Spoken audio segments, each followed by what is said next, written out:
Yeah. So today you get what? कि question number 18. Which of the following is not true about Mulk Raj आनंद? इसमें से कौन सी चीज मुल्कराज आनंद के बारे में सही नहीं है? He believed in art for art's sake. उनका विश्वास आर्ट फॉर आर्ट सेक में था.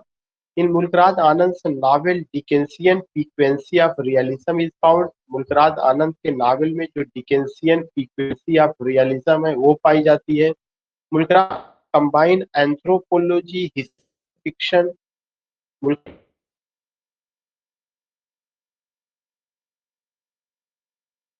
क्या कह रहा है कि इनमें से क्या नहीं सही है? जो नहीं सही है वो आंसर ये है. क्यों?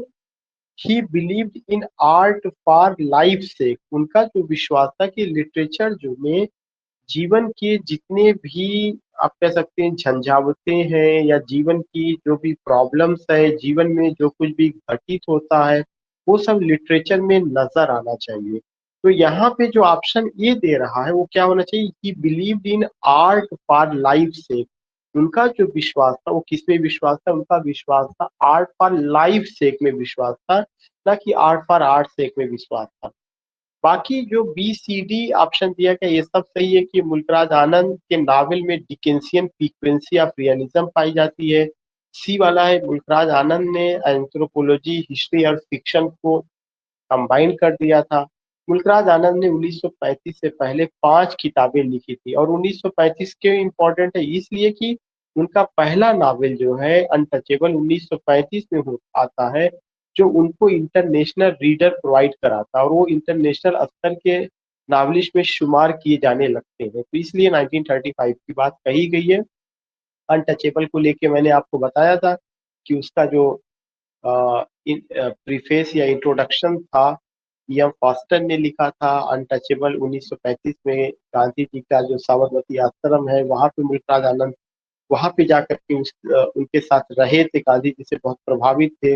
वहां पे उन्होंने लिखा था. इसमें जो कहानी है लाखा बाखा पृष्ठ कालीनाथ सोहिनी चरस सिंह और मशीन का यूज, गांधी जी का स्पीच, स्वीपर का लाइफ, अनटचेबिलिटी का जो इशू है वो तमाम बातें लेकर के बात की गई है. मेरा कहने का मतलब ये कि हम क्वेश्चन एक ही बना रहे हैं, जैसे क्वेश्चन नंबर 18 बना रहे हैं, लेकिन उस 18 में हमने क्या किया? एक गलत ऑप्शन दिया है. उस गलत ऑप्शन को भी मैंने बता दिया कि सही क्या होगा. तो आपको बहुत ही ऑब्जर्व करना है कि सारे पॉइंट्स आपके क्लियर होने चाहिए. किसी भी तरह से ये ना लगे कि इसमें कोई पॉइंट आपको क्लियर नहीं है. Then you will be able to crack the examination. Which of the following is not true? इनमें से कौन सा सत्य नहीं है? ऑप्शन ए है. क्वेश्चन नंबर 19 की मैं बात कर रहा हूँ. 19 में कहा जा रहा है इनमें कौन सा एक सत्य नहीं है?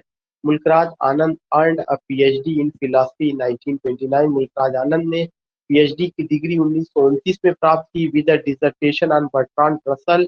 उन्होंने बर्ट्रांड रसल पर पीएचडी किया और यह डिसर्टेशन उनका था और इंग्लिश इंपीरिसिस्ट पे था. और ये काम उन्होंने कहाँ से किया था? कैम्ब्रिज यूनिवर्सिटी से. कल भी ये क्वेश्चन पूछा जा चुका था. तो ऑप्शन ए तो सही है कि मुल्कराज आनंद ने पीएचडी की डिग्री फिलॉसफी में की 1929 में बर्ट्रांड रसल पर और इंग्लिश इंपीरिसिस्ट पे किए. फिर ऑप्शन जो आ रहा है for morning face Mulk Raj Anand got साहित्य अकेडमी अवार्ड. मुल्कराज आनंद को साहित्य अकेडमी अवार्ड जो मिला था वो नॉवेल मॉर्निंग फेस के लिए मिला था. ये भी क्वेश्चन कल आया हुआ था. ये बात भी सही है कि मुल्कराज आनंद को साहित्य अकेडमी अवार्ड मिला. किसके लिए? उनके नावल मॉर्निंग फेस के लिए मिला. नेक्स्ट है he was deeply influenced by Gandhi ji. वो गांधी जी से बहुत ज्यादा प्रभावित थे. ये बात भी सही है कि वो गांधी जी से बहुत ज्यादा प्रभावित थे. तो क्वेश्चन नंबर 19 में जो तीनों ये ऑप्शन ये सही है. इसलिए इसमें आपको बस एक झलक देखना, बहुत दिमाग नहीं लगाना है. और अगर आपका ये चीजें क्लियर रहेगा कि उन्होंने 1929 में पीएचडी की फिलॉसफी में बर्ट्रांड रसल पर, इंग्लिश इंपीरिसिस्ट से, कहाँ से? कैम्ब्रिज यूनिवर्सिटी से. मॉर्निंग फेस के लिए उनको साहित्य अकादमी अवार्ड मिला. वो गांधी जी से बहुत ज्यादा प्रभावित थे. अगला जो है कि Mulk Raj Anand first prose essay was a response to the suicide. Mulkraj Anand का जो पहला प्रोज एसे था वह उन्होंने एक रिस्पांस को में लिखा था, जवाब में लिखा था to the suicide of an aunt. जब उनकी चाची ने जो क्या कर लिया था? सुसाइड कर लिया था. एक्स कम्युनिकेटेड, चूंकि समाज ने उनको बहिष्कृत कर दिया था या बाई हर फैमिली या उनके परिवार ने उनको बहिष्कृत कर दिया था. For sharing a meal with a Hindu woman. ये यहाँ पे ये ऑप्शन गलत, दिस इज रॉन्ग। यहाँ पे जो वर्ड हिंदू वुमन आया हुआ है, यहाँ पे क्या आना चाहिए था, मुस्लिम वुमन। ये मैंने पहले भी आपको बताया था कि उन्होंने समाज में देखा था कि जाति प्रथा और कम्युनिटी या कम्युनल इशू बहुत डीपली इन्वॉल्व था जो है। तो उनकी चाची ने जो है एक बार क्या किया था, किसी मुस्लिम वुमन के साथ खाना खा लिया था, तो जिसकी वजह से उनका सामाजिक बहिष्कार कर दिया गया था घर वालों ने। उन्होंने इस चीज को देखा, उसी के रिस्पॉन्स में उन्होंने पहला प्रोज ऐसे लिखा। तो मैंने यहाँ पे ऑप्शन में थोड़ा सा चेंज किया है, मुस्लिम वुमन की जगह मैंने हिंदू वुमन रखा हुआ है। और केवल ये चीज करने के लिए कि बाकी सारी चीजें सही है, यहाँ पे आपको क्या करना है, यहाँ पे आपको जो ऑप्शन लाना है that is a Muslim woman. So I just want to tell you कि मुल्कराज आनंद ने फर्स्ट प्रोज ऐसे लिखा, या एक रिस्पांस में उन्होंने लिखा। कौन सा रिस्पांस उनका था कि उनकी चाची सुसाइड कर ली थी, क्यों, क्योंकि उनको एक्स कम्युनिकेट सामाजिक बहिष्कृत कर दिया गया था बाई हर फैमिली, उनके अपने परिवार वालों के द्वारा, for sharing a meal with a Hindu woman. उन्होंने एक तरह से खाना शेयर किया था हिंदू वुमन के साथ। ये चीज आपको बहुत अच्छे ढंग से नोट करके रखना है कि क्वेश्चन नंबर 19 में ये चीजें, बाकी उधर की सब सही है। तो जब ये बता दिएगा तब चारों ऑप्शन सही हो गया। मतलब कुल मिला के क्वेश्चन इस तरह से बनाएगा, एक रॉन्ग रखा जाए लेकिन वो भी बता के आपको चारों ऑप्शन सही कर दिए, ताकि आपके पास ज्यादा इंफॉर्मेशन पहुंचे। पर्पस क्वेश्चन का यही है। क्वेश्चन नंबर 20 है कि which of the following is wrong about Mulkraj Anand. Mulkraj Anand के बारे में इनमें कौन सा पॉइंट गलत है या कौन सा इंफॉर्मेशन गलत है। The first novel of Mulkraj Anand was untouchable. सही है, मुल्कराज आनंद का पहला नावल अनटचेबल था जो 1935 में पब्लिश हुआ। मार्ज फाउंडेड अ लिटरेरी मैगजीन। मार्ज एक लिटरेरी मैगजीन है, यहाँ पे सेंटेंस इनकम्प्लीट है कि Marg a literary magazine was founded by Mulkraj Anand, या founded Marg was founded by Mulkraj Anand, ये होना चाहिए था। या Mulkraj Anand founded Marg a literary magazine. इसको थोड़ा सा आप सुधार कर लीजिएगा, सेंटेंस में आपको बता रहा हूँ। तो ये भी बात सही है। सी है, Mulk Raj Anand is known as the father of the Indian English novel. ये इंफॉर्मेशन बहुत इंपॉर्टेंट है कि मुल्कराज आनंद को जाना जाता है, किस रूप में जाना जाता है, father of Indian English novel के रूप में जाना जाता है। डी वाला ऑप्शन इसमें गलत है कि W B Yeats wrote preface for Untouchable. अभी अभी मैंने नाम लिया था और उसमें किसका नाम लिया था, ई एम फास्टर का मैंने नाम लिया था। D is not correct. Yes Jagriti Singh, yes Jagriti, yes D is not correct. So I just want to say कि मैं आपको अलग से कहीं से कुछ ला के नहीं दिया हूँ, मैंने आपको वही दिया है जो मैंने आपको पढ़ाया हूँ। मैंने एक भी पॉइंट कहीं से अलग से नहीं बनाया। तो यहाँ पे आपको जो मिल रहा है या जो पॉइंट आप गेटअप कर रहे हैं, वो कौन सा पॉइंट है, वो पॉइंट यही है कि W B Yeats wrote preface for Untouchable. W B Yeats ने लिखा, ये गलत है। यहाँ पे क्या आना चाहिए, M Forster wrote preface for Untouchable, उनका पहला नावल जो 1935 में आया, जिसमें जो है कास्ट सिस्टम को, कास्ट के आधार पर सप्रेशन ऑपरेशन को लेकर के बात की गई। क्वेश्चन नंबर 21 है, हु सेड, किसने कहा, all these heroes as the other men and women, जो ये हीरोज हैं जैसा कि जो दूसरे मेन और वुमन हैं वे ऐसे ही हैं। Who had emerged in my novel, जो मेरे नावल में आए हुए हैं, एंड शॉर्ट स्टोरीज, और जो मेरी शॉर्ट स्टोरी का हिस्सा है, वर डियर टू मी, ये मुझे हमेशा प्रिय रहे हैं। Because they were the reflection of the real people, क्योंकि वे रिफ्लेक्शन है उन वास्तविक लोगों का, आई हैड नोन, जिनको मैं जानता हूँ, during my childhood and youth, अपने जो है चाइल्डहुड और यूथ से मैं जानता हूँ। ये मैंने आपको पहले भी सॉल्व कराया हुआ है। ये स्टेटमेंट किसका है, सिंपल सी बात है, आप समझ जाएंगे कि अभी हम मुल्कराज आनंद की बात कर रहे हैं, तो ये स्टेटमेंट भी मुल्कराज आनंद का ही है। तो answer B is the right answer. इसमें बहुत दिमाग नहीं लगाना, इसमें दिमाग किस पे लगाना, क्या कहा है, हु सेड, किसने कहा, ऑल दीज हीरोज, ये जितने हीरोज हैं, एज द अदर मेन, जैसा कि दूसरे मेन और वुमन हैं, who had emerged in my novel, जिनको मेरे नावल में जगह मिली और शॉर्ट स्टोरी में, वर डियर टू मी, ये मेरे लिए बहुत प्रिय थे। Because they were the reflection of real people, क्योंकि वे वास्तविक पीपल के ही चरित्र को रिफ्लेक्ट करते हैं, उनका प्रतिबिंब है। आई हैड नोन, जिनको मैं जानता हूँ, कब जानता हूँ, during my childhood and youth, अपने जो है बचपन में और जवानी में मैंने उनको देखा। ये बात किसका स्टेटमेंट, किसका, मुल्कराज आनंद का। क्वेश्चन नंबर 22 है, who wrote the golden Breath. जो गोल्डन ब्रेथ है इसको किसने लिखा? तो the golden Breath studies in 5 poets of the new India. ये किताब है the golden Breath studies in 5 poet, जिसमें 5 कवियों के वर्क को लेकर के बात की गई है। ये किताब किसने लिखा? ये किताब मुल्कराज आनंद की है। It's the work of the Mulkraj Anand. बहुत इंपॉर्टेंट क्वेश्चन है यूजीसी नेट के लिए। द गोल्डन ब्रेथ एक किताब है, the golden 5 poets of new India who wrote, it was written by Mulkraj Anand. Next है, who wrote reviews and notes for the Bombay chronicle. किसने जो है रिव्यू लिखा और नोट्स से लिखा, किसके लिए? क्रॉनिकल के लिए। इसमें भी सिंपल सा, मुल्कराज आनंद। मुल्कराज आनंद ने द क्राइटेरियन में काम किया। मुल्कराज आनंद ने क्राइटेरियन के अलावा किसमें और काम किया? उन्होंने मार्ज मैगजीन को उन्होंने उसका फाउंडेशन भी किया हुआ था। मुल्कराज आनंद ने इसके अलावा जो काम किया है, अभी आपके सामने बॉम्बे क्रॉनिकल की बात चली रही है। हु रोट, किसने लिखा? How fair the Hindus don't feed their cows. करें, यह कितना आश्चर्य की बात है कि हिंदूज जो है खाना नहीं देते काउज को, although they call the cow mother, यद्यपि वे काऊ को माँ का दर्जा देते हैं। This statement also the statement of the Mulkraj Anand. तो जिसमें तुरंत आंसर हमें मिल जाए, उसमें बहुत दिमाग लगाने की जरूरत नहीं है। This statement is also the statement of Mulkraj Anand. Next question है, which of the following is not a novel of Mulkraj Anand. इनमें से कौन सा एक नॉवेल नहीं है मुल्कराज आनंद का? Two leaves and a bud नहीं है, कुली नहीं है, अनटचेबल नहीं है, बॉजी हंट नहीं है। Two leaves and a bud उनका नावल है, कुली भी उनका नावल है, अनटचेबल भी उनका नावल है, बॉजी हंट उनका नावल नहीं है। क्यों नहीं है? इसलिए नहीं है कि बॉजी हंट जो है यह एक कैरेक्टर है। किसमें कैरेक्टर है? Two leaves and a bird, इसको मैंने यहाँ पे एक्सप्लेन कर दिया है।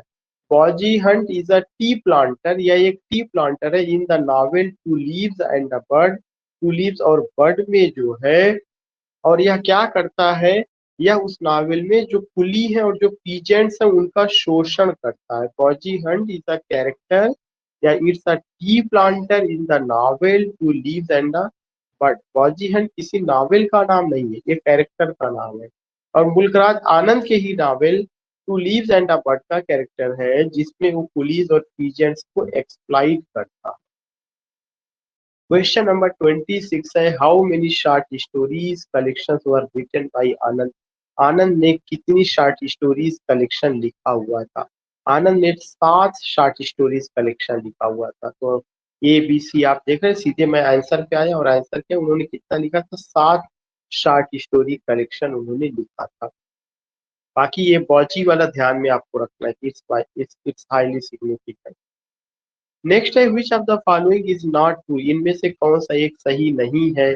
A lament on the death of master of arts is a novel by Mulkraj Anand.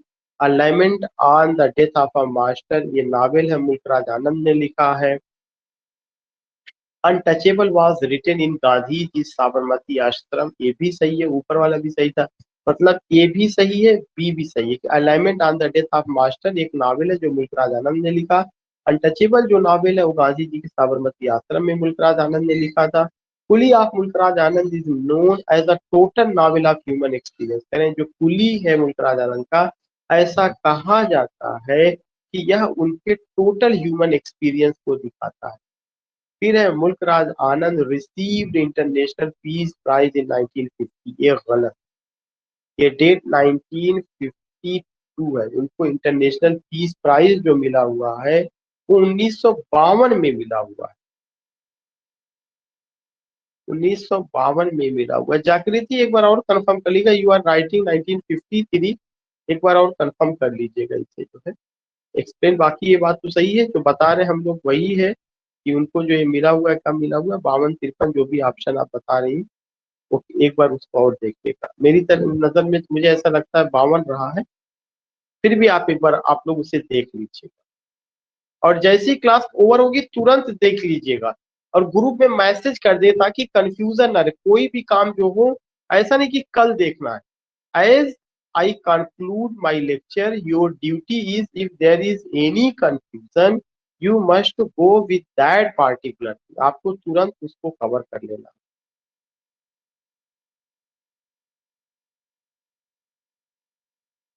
Yes, question number 28 है, who is considered the Charles Dickens of India. ये भी बहुत इंपॉर्टेंट क्वेश्चन है, किसको इंडिया का चार्ल्स डिकेंस कहा जाता है?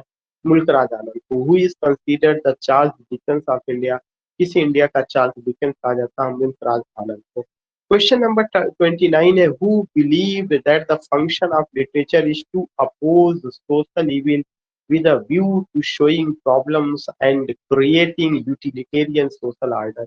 हु बिलीव्ड, किसने विश्वास किया, that the function of literature, कि जो लिटरेचर का फंक्शन है, इज टू अपोज, वो उसका फंक्शन है विरोध करना। क्या विरोध करना? सोशल इविल, सामाजिक बुराइयों को, with a view to showing problems, इस नजरिए के साथ कि हमें उन प्रॉब्लम्स को दिखाना है, और जो क्रिएटिंग यूटिलिटेरियन सोशल ऑर्डर उसको प्रेजेंट करना। ये स्टेटमेंट किसका है? मुल्कराज आनंद का।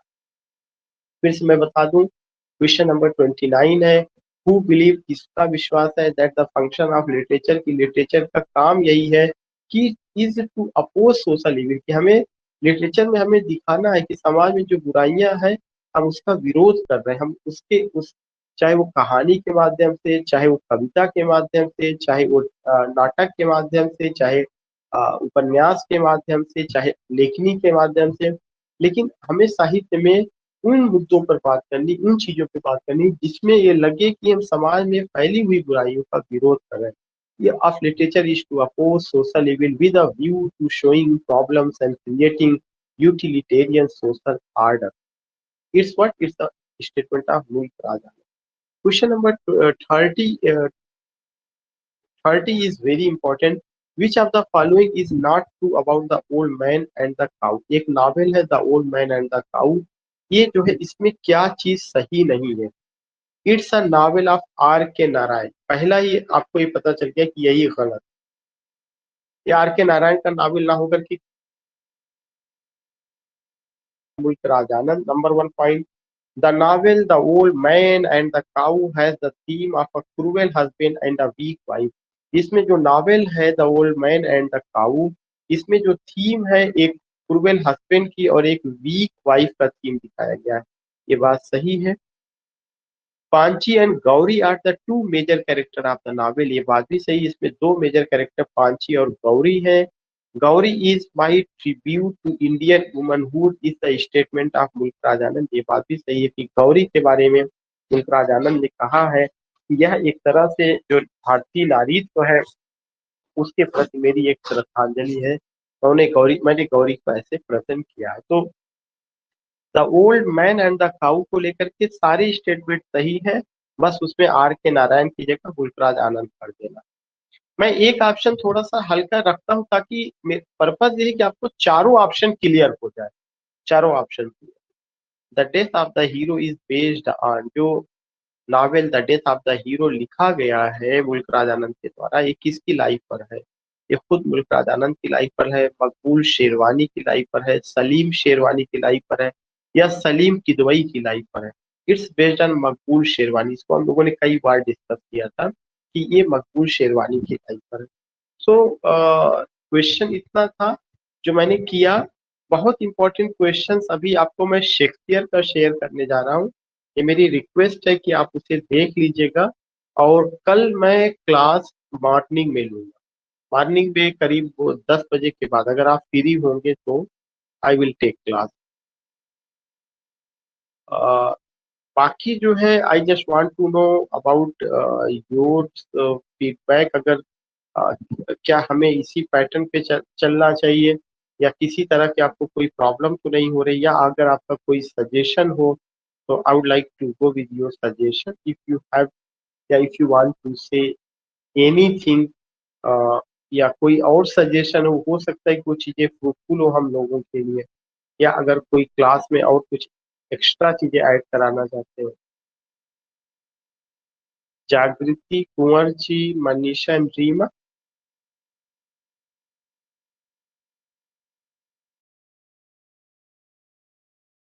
जागृति is saying no problem. I want to interact with each people. चूंकि थोड़ा सा समय कम मिलता है, मैं सभी का, कुंवर जी का भी मैं ओपिनियन जानना चाहूंगा, मनीषा का भी, रीमा का भी, because they all have join the session. Reema is saying no problem.